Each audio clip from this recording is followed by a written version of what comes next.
Hi అండి, నమస్తే.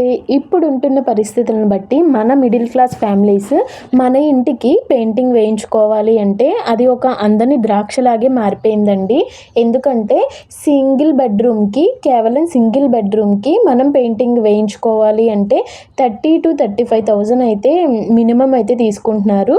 అది లోపల సైడ్ వేయడానికి, మళ్ళీ ఇంటి బయట సైడ్ వేయడానికి అయితే ఇంకా ఎక్కువే ఛార్జ్ చేస్తున్నారండి. అందుకని మా ఇంటికి చాలా తక్కువ ఖర్చుతో కేవలం 3,500తో మా ఇంటికి మేము పెయింటింగ్స్ ఎలా వేసుకున్నాము అనేది లాంగ్ వీడియో అయితే చేశానండి. మీలో ఇంట్రెస్ట్ ఉంటే మీకు ఎవరికైనా చెక్ చేయండి, టైటిల్ కింద అయితే ట్యాగ్ చేస్తానన్నమాట.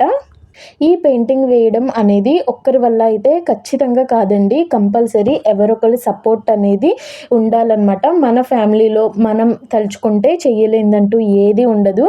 చక్కగా మనమే మన ఇంటికి చక్కగా పెయింటింగ్స్ అయితే వేసుకోవచ్చండి. ఈ పెయింటింగ్స్ వేసేటప్పుడు నాకు బాగా కష్టంగా అనిపించిన పని ఏంటంటే, పెయింటింగ్స్ వేసే కన్నా ముందు మన ఇంట్లో వస్తువులన్నీ తీసి సదరడం, అలాగే పెయింటింగ్ అన్నీ అయిపోయాక మళ్ళీ ఎక్కడ వస్తువులు అక్కడ పెట్టడం అన్నమాట. నాకు చాలా కష్టంగా అనిపించిందండి ఈ పనే అన్నమాట. ఎందుకంటే మిడిల్లో పెయింటింగ్స్ వేయడం ఆడుతూ పాడుతూ సరదాగా ఇష్టంగా చాలా చక్కగా అయితే వేసేసుకున్నాం, కానీ ఈ సదరడం అనేది బయట వాళ్ళకి ఇచ్చినా మనమే చేయాలి 2 పనులు.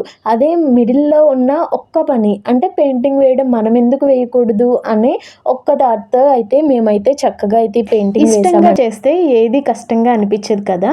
కొంచెం ఇష్టంగా పట్టుదలతో చేశారంటే ఖచ్చితంగా మనం పెయింటింగ్ అనేది వేసుకోగలం. ఈ వీడియో నచ్చితే లైక్ చేసి సబ్స్క్రైబ్ చేయండి అబ్బా.